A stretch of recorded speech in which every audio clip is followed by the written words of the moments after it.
Assalamualaikum warahmatullahi wabarakatuh. Yang terhormat kepada Ibu Eka Susanti MPC MSI selaku dosen pengampu pada mata kuliah Biopsikologi.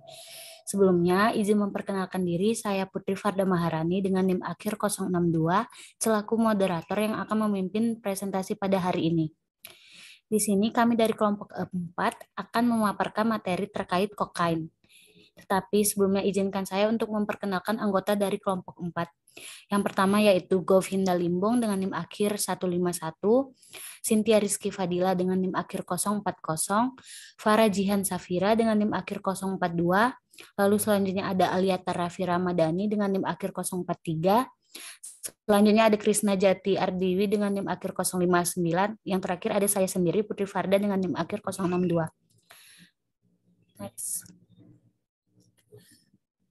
Yang pertama yaitu definisi yang akan dipaparkan oleh Cynthia. Kepada Cynthia, saya persilahkan. Baik, terima kasih moderator. Di sini saya akan memaparkan tentang definisi kokain. Kokain adalah stimulan kuat yang diekstraksi dari daun Extroxylon coca atau yang lebih dikenal dengan daun koka. Daun ini banyak tumbuh di negara bagian Amerika Selatan seperti Peru, Bolivia, dan Kolombia. Selama berabad-abad lamanya, daun koka sering digunakan untuk mengatasi penyakit ketinggian dan meningkatkan energi di banyak suku asli Amerika Selatan. Di beberapa daerah terpencil Amerika Selatan, daun koka juga sering digunakan dalam upacara-upacara keagamaan. Tak hanya di negara-negara Amerika Selatan, Amerika Serikat juga menggunakan kokain sebagai tonik dan ramuan untuk mengobati berbagai macam penyakit pada awal 1900-an. Karena khasiatnya, kokain menjadi senyawa yang sangat populer dan sering digunakan dalam obat-obatan seperti pelega tenggorokan dan tonik. Bahkan, zat ini juga sempat menjadi bahan utama untuk salah satu merek minuman soda yang paling terkenal. Meski kini akhirnya kandungan kokain sama sekali dihilangkan dari minuman tersebut. Zaman dahulu, sebelum ada obat bius, narkotika ini digunakan oleh dokter sebagai obat perdarahan sakit. Namun saat ini, kokain tidak lagi digunakan untuk indikasi medis apapun karena efeknya jauh lebih berbahaya dari manfaat yang bisa didapatkan. Khasiat kokain sering disalahgunakan. Beberapa orang menjual zat ini secara ilegal sebagai bubuk putih halus yang dimurnikan dan dicampur dengan zat lain seperti tepung maizena, bedak halus, atau gula. Beberapa orang juga ada yang mencampurnya dengan heroin atau amfetamin, dikenal sebagai speedball. Akibatnya, kasus kecanduan, perilaku psikotik, kejang, dan kematian pun meningkat. Akhirnya, pada tahun 1914, Horizon Narcotics Tax Act Amerika Serikat melarang menggunakan zat ini dalam produk yang dijual bebas dan membuatnya hanya tersedia dengan resep dokter. Di Indonesia sendiri, Kementerian Kesehatan Republik Indonesia mengategorikan kokain sebagai nafza golongan 1 dan hanya diperbolehkan penggunaannya untuk tujuan ilmu pengetahuan. Hal ini dikarenakan kokain dapat memberikan efek berbahaya bila sampai disalahgunakan. Sekian dari saya kembalikan ke moderator. Baik, terima kasih kepada Cynthia. Lalu selanjutnya ada jenis-jenis dari kokain yang akan dibacakan oleh Farah. Kepada Farah, saya persilakan. Terima kasih moderator. Saya akan menjelaskan tentang jenis-jenis kokain. Yang pertama ada garam hidroklorida. Narkoba jenis ini ditambahkan asam untuk menetralisir dan membentuk zat garam. Itulah sebabnya narkoba jenis ini berbentuk bubuk kristal putih, memiliki sifat yang larut dalam air dan terasa agak pahit. Cara penggunaannya bisa dihirup atau disedot melalui hidung, disuntik ke pembuluh darah, diminum langsung, atau digosokkan ke gusi. Dibandingkan dengan freebase, narkoba jenis ini membutuhkan waktu lebih lama agar pemakainya merasa sensasi euforia, nge-fly, atau bahagia berlebihan. Nama jalanan untuk narkoba jenis ini adalah blow, coke, flake, sea, dan snow. Yang kedua ada freebase.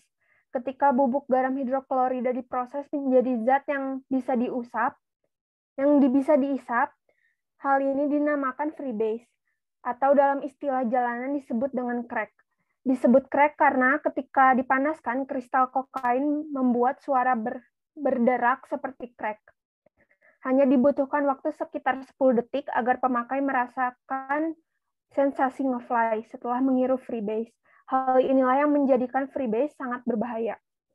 Sekian dari saya kembalikan ke moderator.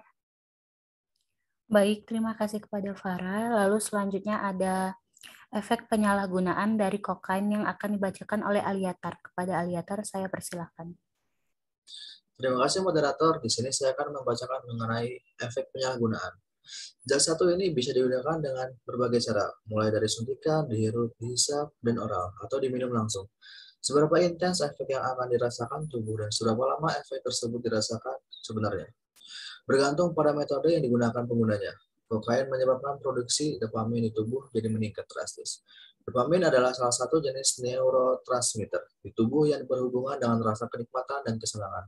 Efek kokain lainnya adalah perubahan suasana hati secara drastis, serta menghilangkan rasa sakit dan lelah. Ketika kokain berhenti digunakan, akan muncul gejala putus obat. Efek ini dapat menimbulkan gangguan mental seperti depresi, perubahan mood, psikosis, perubahan perilaku yang kadang mengarah pada kekerasan, sulit tidur, dan gelisah. Namun, jika sering digunakan, kokain bisa membuat penggunanya mulai mengalami paranoia, halusinasi, panik, mudah marah, suka melakukan kekerasan, cemas, serta melakukan tindakan yang aneh dan berulang.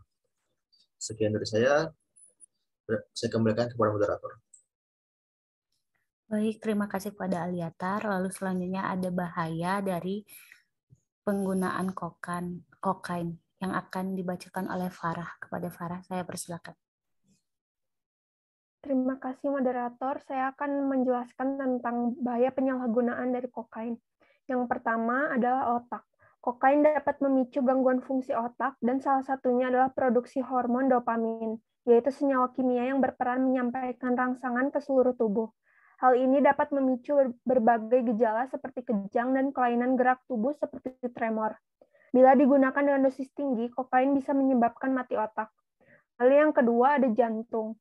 Penggunaan kokain dapat meningkatkan denyut jantung dan tekanan darah serta mempersempit pembuluh darah yang memasok darah ke jantung. Bila tidak segera ditangani, kondisi ini dapat memicu serangan jantung dan aritmia yang membahayakan nyawa. Yang ketiga, kulit. Penggunaan kokain dengan cara disuntik beresiko menyebabkan infeksi pada kulit dan jaringan sekitarnya termasuk otot. Infeksi yang terjadi umumnya disebabkan oleh bakteri Staphylococcus. Bakteri tersebut terdapat pada jarum suntik yang tidak steril atau dipakai secara bergantian. Yang keempat ada saluran pencernaan. Penggunaan kokain jangka panjang juga dapat mempersempit pembuluh darah ke usus, menimbulkan luka di sepanjang saluran pencernaan dan memicu kebocoran di lambung atau usus. Yang kelima, sistem pernapasan. Kokain yang dikonsumsi dengan cara dihisap seperti rokok akan menyebabkan kerusakan pada sistem pernapasan atas. Kondisi ini dapat mengakibatkan batuk kronis dan meningkatkan risiko terjadinya TBC, pneumonia, asma, ISPA, dan edema paru. Yang keenam ada ginjal. Kokain dapat menyebabkan gagal ginjal akut. Penderita hipertensi yang juga pengguna kokain dapat mengalami percepatan kerusakan ginjal jangka panjang karena kokain dapat meningkatkan tekanan darah. Dan yang terakhir, kerusakan hidung. Menghirup kokain melalui hidung akan merusak jaringan yang ada di rongga hidung dan berujung pada kematian jaringan. Lama-kelamaan, kondisi ini akan menyebabkan struktur hidung menjadi hancur dan menyebabkan pengguna kokain sulit bernapas. Sekian dari saya kembalikan ke moderator. Baik, terima kasih kepada Farah. Lalu selanjutnya ada rehabilitasi yang akan dibacakan oleh saya sendiri. Secara umum, ada 4 langkah yang dilakukan untuk mengatasi kecanduan narkoba dan diantaranya adalah yang pertama, yaitu pemeriksaan. Pemeriksaan dilakukan tidak hanya oleh dokter tetapi juga terapis. Pemeriksaan bertujuan untuk mengetahui sejauh mana kecanduan yang dialami dan adakah efek samping yang muncul. Jika si pemakai mengalami depresi atau bahkan gangguan perilaku, maka terapis akan menyembuhkan efek tersebut baru melakukan rehabilitasi. Lalu selanjutnya ada detoksifikasi. Mengatasi kecanduan harus melalui beberapa tahapan dan salah satu yang cukup berat adalah detoksifikasi. Di sini pengguna harus 100% berhenti menggunakan obat-obatan berbahaya tersebut.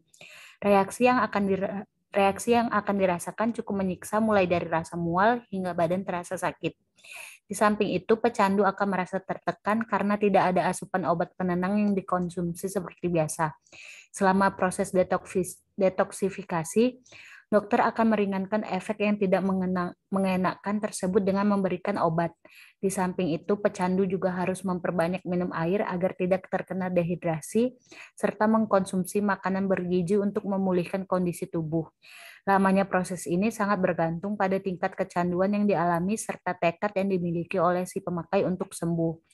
Lalu yang selanjutnya ada stabilisasi. Setelah proses detoksifikasi berhasil dilewati, selanjutnya dokter akan menerapkan langkah stabilisasi. Tahapan ini bertujuan untuk membantu pemulihan jangka panjang dengan memberikan resep dokter. Tidak hanya itu, pemikiran tentang rencana ke depan pun diarahkan agar kesehatan mental tetap terjaga dan tidak kembali terjerumus dalam bahaya obat-obatan terlarang. Yang terakhir, pengelolaan aktivitas. Jika sudah keluar dari rehabilitasi, pecandu yang sudah sembuh akan kembali ke kehidupan normal. Diperlukan pendekatan dengan orang terdekat seperti keluarga dan teman agar mengawasi aktivitas mantan pemakai. Tanpa dukungan penuh dari orang sekitar, keberhasilan dalam mengatasi kecanduan obat terlarang tidak akan lancar. Banyak pemakai yang sudah sembuh lantas mencoba menggunakan kembali obat-obatan tersebut karena pergaulan yang salah. Karena itulah pengelolaan aktivitas sangat penting agar terhindar dari pengaruh negatif. Baik, mungkin cukup sekian presentasi kami pada hari ini. Lebih kurangnya kami mohon maaf apabila terjadi kesalahan kata. Assalamualaikum warahmatullahi wabarakatuh.